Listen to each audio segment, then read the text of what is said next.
ஸ்ரீமதே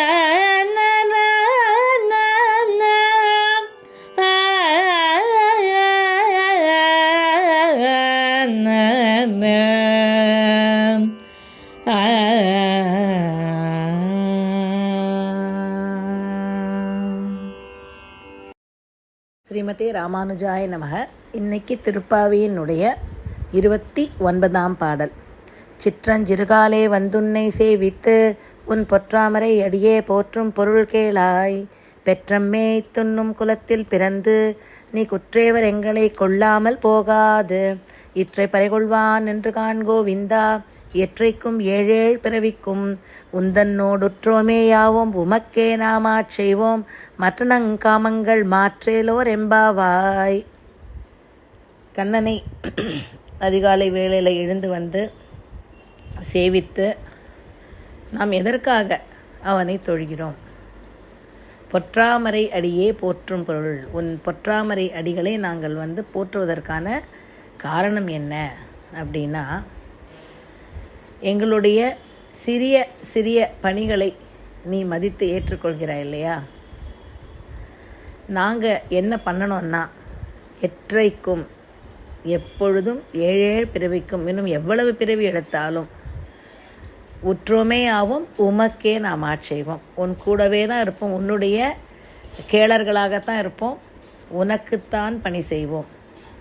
மற்ற விஷயங்களில் எங்களுக்கு இருக்கக்கூடிய சிந்தனைகளை எல்லாம் நீ மாற்றிவிடு. என்றும் எங்கள் மனது உன்னையே தொழும்படியாக வைத்திரு அப்படின்னு மிகவும் அழகாக சொல்கிறார்.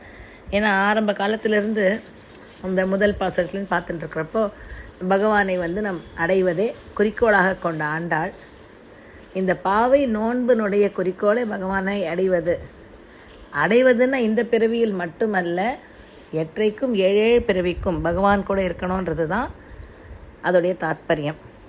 ஏற்கனவே சொன்னோம் இல்லையா, பகவானுடைய ஒரு துளிதாம் நாம், நம்மையும் பகவானையும் பிரிக்க முடியாது, அதை நாம் உணர வேண்டும் அப்படின்றது தான் இங்கே இருக்கிற கருத்து. இதை பகவத்கீதையில் மிகவும் அழகாக 9வது அத்தியாயம் ராஜவித்ய யோகம், அதில் 22வது ஸ்லோகம் நம்ம எப்போவும் நிறைய முறை கேட்ட ஒரு ஸ்லோகம். அனன்யா சிந்தயந்தோ மாம் ஏஜனா பர்யுபாசதே தேஷாம் நித்யாபியுக்தானாம் யோகக்ஷேமம் வகாமியகம் அப்படின்னு பெருமாள் சொல்லியிருக்கார். மற்ற ஒருவரை, அதாவது அனன்யா எப்பொழுதும், சிந்தயந்தோமாம் என்னை யோசித்து கொண்டே இருப்பவன், அவர்கள் அப்பேற்பட்டவர்கள், என்னை மட்டுமே யோசித்து கொண்டிருப்பவர்கள், அவர்களுக்கு நான் அவர்களுடைய க்ஷேமத்தை, அவர்களை எப்படி பாதுகாப்பது, அவர்களுடைய விஷயங்களை அவர்களை விட்டு அகலாமல் செய்வது, அவர்களுடைய சத்து விஷயங்கள் அவர்கள் கூடவே இருக்கச் செய்வது, அப்படிப்பட்ட அனைத்தையும் நான் செய்கிறேன்.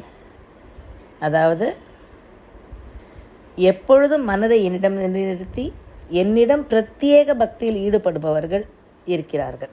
அப்பேற்பட்டவர்கள் எப்படிப்பட்டவர்கள் என்றால், எவருடைய மனம் எப்பொழுதும் என்னில் லயிக்கப்படுகிறதோ அவர்களுக்கு அவர்களிடம் இல்லாததை கொடுத்து ஏற்கனவே அவர்கள் உடமையாக பெற்றிருப்பதை பாதுகாக்கிறேன்.